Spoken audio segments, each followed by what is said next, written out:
So Nadeem, very interesting. In your previous segment, you talked about activities and all that, right? And I know that in 30 years, you have seen a lot. You have managed a lot of facilities, clubs. You have done marketing strategies, business, everything else. So, can you explain why, in that 30 years, you have processed so many people? Why do people fail in their health journey? It's a very interesting question, and actually we can probably have a debate about that for a couple of days. It's so vast, right? The topic is so vast and so deep that we can probably talk about it forever. But in what I have seen in dealing with my personal clients when I was a personal trainer and later in my other journey of life, I noticed that mostly people fail due to lack of motivation. And when we talk about lack of motivation, we can subcategorize in that what defines them as their goals, what their goals are. So lack of motivation happens when you don't understand what you're supposed to do. What are your options out there? And that brings that dilemma in life, that how do you deal with the destination. So in my point of view, motivation without a relevant goal is like having a destination without a map or GPS. So if you go get a motivation because your doctor gave you a note to do that, or there's an event coming in your life, you're getting married, you're going on a vacation, right? Those are the basically motivations why people have to do to get fit in life or lose weight, as they say. However, we know that they all struggle with achieving that goal, and most of people struggle with achieving that goal because of not knowing that what their map looks like, what's the destination GPS look like. And in my recommendation would be that first and foremost, educate yourself. There's so much relevant data available. We have so many platforms available that we can get that information in this digital age. And if you don't have access to that, then maybe you want to get together with a personal trainer or some fitness expert who can help you through that journey. So there are five main reasons that always come up that why people think that they struggle with achieving this goal, and the most important is a lack of goals. We talked about that. You don't have a goal, that what you're supposed to do. And then if you have a goal that I want to lose 10 pounds, 15 pounds, or 20 pounds, then you need to know how. That's how part is the most important. And second would be it's understanding your current health situation, and that's assessment. And taking in account that what your body is telling you. And nowadays we have so many platforms to measure your body fat percentage, your metabolic rates. That's important, that where you should be, and that how assessment is done. And that provides you a data that you can later on depend your or drive your goal based upon that data. Number four is uh, lack of motivation. We talked about that, which in end and results into lack of consistency. So those are the five things that usually I see a hurdle, and which basically holds people back from achieving their goals and dreams and destinations.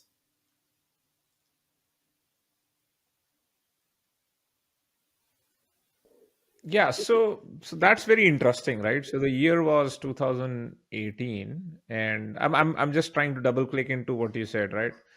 And my my motivation was, remember we were playing squash at one time. My motivation was I would be traveling in Delta Airlines, and I would often get upgraded to premium economy. Sometimes I had to sit in the economy because it was a Thursday evening flight, and that freaking seatbelt would not come around, right? So would you call that as motivation? I think it is a motivation. Absolutely. Absolutely. I think that's more of a self-inflicted wound, I will call. I think it's a self-deprecating, I think. Right. But it is a motivation. Okay. Uh, But so the next question I have around motivation is, how do you ensure that you don't weave in and out of motivation, right? I mean, I think to your previous point, health is a journey, right? So I think you've been doing it for 35, 40 years. You're super, super fit, right? Your age doesn't show. I'm not trying to date you, but you're pretty young, right? And I mean, I've been motivated looking at you as a role model as well. But I mean, I often struggle where I would be where I am right now, which you were very appreciative of. But then there were other situations where I was, right, where I couldn't get that Delta Airlines seatbelt across my waistline. So how do you ensure that you're not weaving in and out? That's a very interesting question, Preetpal. And basically, what you're asking is how to stay engaged, how to be creative enough to make sure that you're enjoying it, you're having fun. That's the most important thing. And most of the time, I think people stop working out or stop doing any one activity is because they get bored with that. So how do we stay engaged? And in my experience, what I always tell folks that if you want to make sure that if you want to stay engaged, you must have fun. That's the first thing. That it doesn't mean that you put yourself through those kind of exercises that bring you pain. And human body is not designed for that. I mean, human body doesn't like stress. And let's face it, what is exercise? Exercise is a stress. It's a natural stress on a body when you exercise. So body doesn't like it. Body like to conserve that energy because it's afraid you may not be able to get your next meal and how I'm going to support your life. And that's through the hundreds and thousands and millions of years of evolution. It's not something we can break out of in one split second. So the best advice would be that make sure you continue to find activities that you enjoy. So if you don't like doing high intensity interval training classes, don't do it because that's not going to bring you joy. You're not going to look forward to it. You may do it under pressure of a friend or an instructor. You may do it for 4 weeks, 5 weeks, but it's not a long term solution. The long term solution is that you involve yourself in activity that brings you joy, that brings you happiness. Therefore, I like racket sports. I always like to mix it up with my strength training, with my cardiovascular endurance program. I like to do those activities. And believe it or not, some months I don't do go to gym at all. I will just do an outdoor exercise. I will go for a hike. I will play more pickleball. I will play more tennis, right? Maybe I take a partner with me in a 10-mile hike on Appalachian Trail.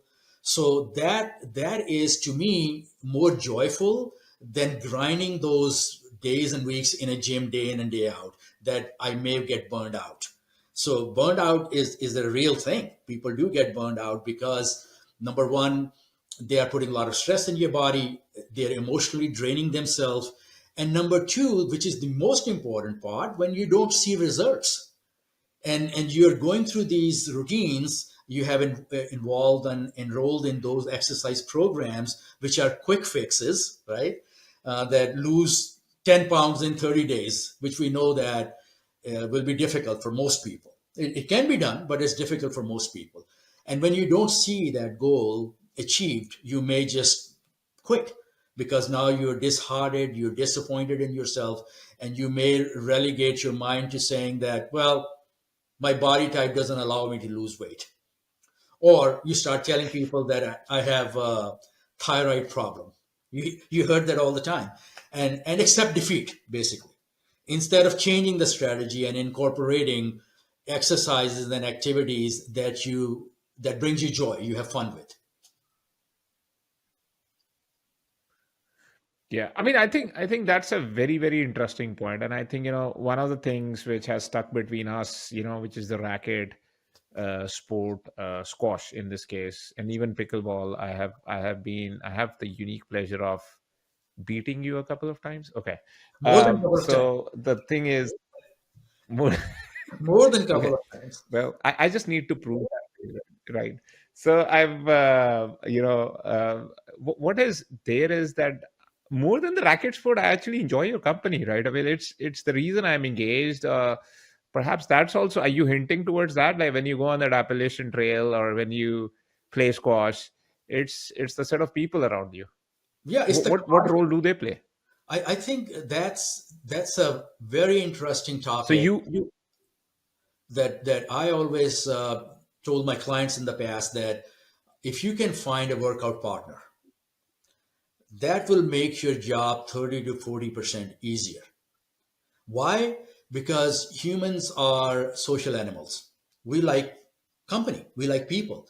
And that conversation through that journey, either you are taking a hike or you're playing a pickleball or squash, you're inside the squash court, that camaraderie, that fun banter back and forth, right? Like we have in squash courts all the time, right? You like to waste time during the serves, and I always tell you, hey, don't try to collect your breath and your energy. Let's go. Let's move on. And on purpose, you stay. So that banter back and forth is very funny, and I enjoy that, and that's fun for me. So camaraderie, creating that community, that relationship, a workout partner.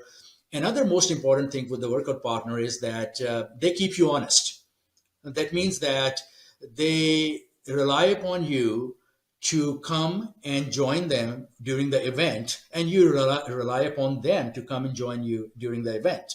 So that creates some kind of ownership on both sides, right?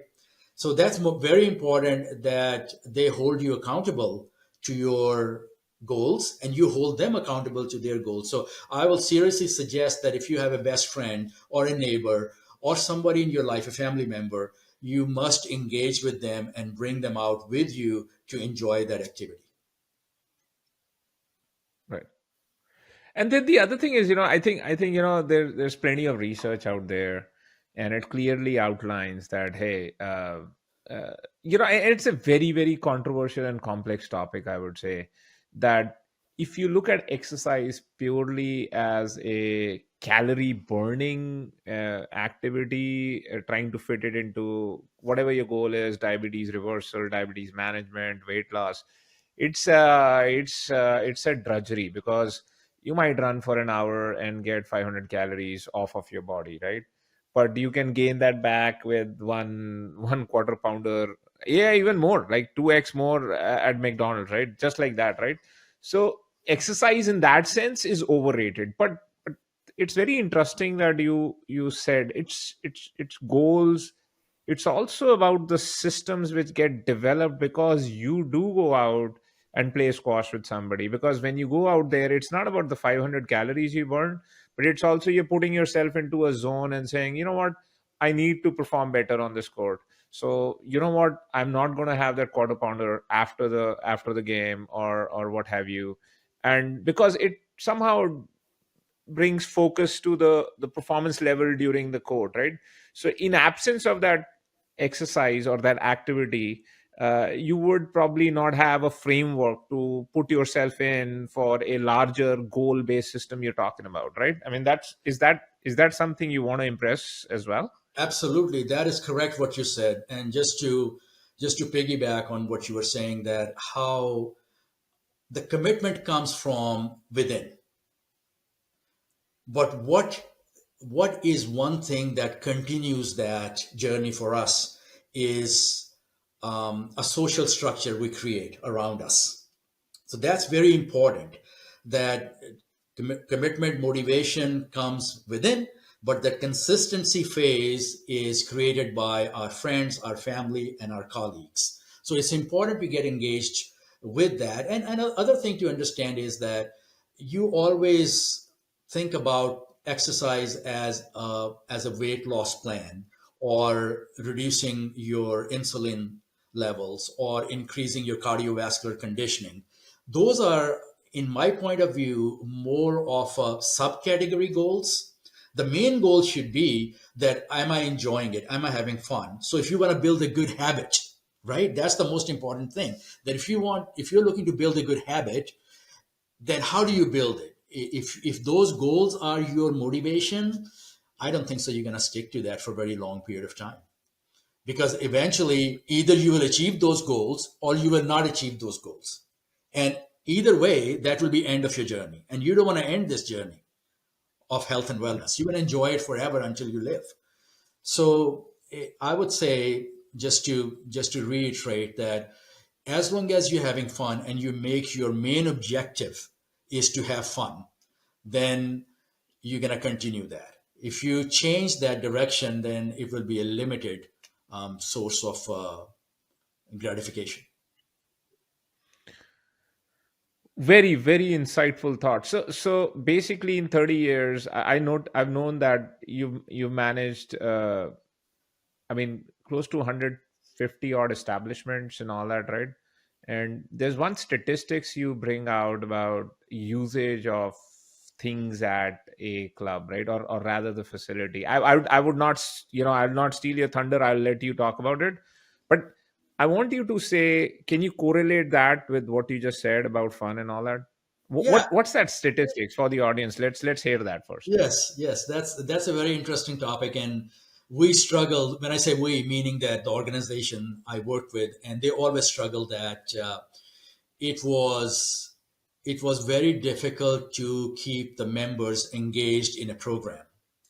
So back in '90s, there were a lot of gimmicks they used to provide for their members to stay engaged. However, nothing ever worked. And more data they collected over the years, more they realized that less than 5% of people continue with their workouts 3 times or more per week.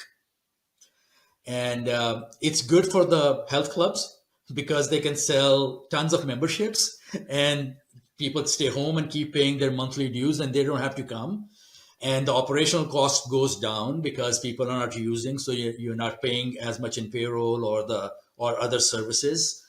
However, we also notice that when people don't utilize the facility or they don't stay engaged, they quit within 6 months period. So then the clubs and the health and fitness facilities started to think other ways to motivate their people, and they brought in large group fitness classes. We used to call them aerobic classes. Then that transforms into a small group fitness classes. Then personal training programs. Then they start including sports like squash and basketball and swimming into their club, which continue to take the cost of building those clubs enormously high. Therefore, your monthly dues went up as well to manage that cost. Now, the question is that how do we keep those 95% of the members engaged in the program who usually don't work out regularly? Now, you will see that health clubs sell most of their memberships in the first 3 months of the year. That's January, February, and March. Why they do that? Season is coming. Season is coming because number one, in North America, it gets cold. People can do outdoor activities. And number two is they have created, just like Black Friday, they have created this event in the member's mind and the consumer's mind that you have to start a year with this new idea that I'm going to achieve a particular goal, a specific goal. And that goal could be I'm going to lose weight, increase my muscle mass, improve my cardiovascular exercise, or whatnot, right? And those goals are basically entrapped in our minds. We're entrapped into those gimmicks. And in my point of view, you can start your journey any time of the year. It doesn't have to be January, February, or March. It could be November. It could be July, right? It could be any week of the month. But and I think that has done more damage to our industry than benefit. And the reason is because when people don't achieve those goals in the first 3 months of their life within that year, they quit. They suddenly think, well, it's not happening for me, and then they will stop coming. And we saw a reduction in usage by first week of March. So the people who joined the club in January, they utilize it 3 to 4 times a week up to the first week of March. And after that, their utilization went down to maybe 1 time a week. And then by April, May, they cancel their memberships. So that's a strange phenomenon. And the reason I think it's happening is because we have created this false sense of goal orientation in everyone's mind that you're going to achieve your goal in the first three months of the year, and if you don't do it, it's never going to happen for you. You have to start again next year. Other thing we see in that industry that I think is unique is that people relate their goals to events. For example, beginning of the new year, or if they're going on a vacation starting May. So you will see again their consistency or their usage going up in month of May until August, because now it's a beach season. They have to be shirtless. So now they want to make sure that they are in presentable shape. Like you said, they are in the plane and they want to tie that belt around their waistline. So we have seen a tremendous improvement of goal orientation and also utilization within those kind of events. And finally, we see that between the holidays, people again started to hit gym very hard of the facilities in the month of October, November, because they know the holidays are coming and they're going to consume astronomical amount of calories during those holidays. Starting our spooky season, right?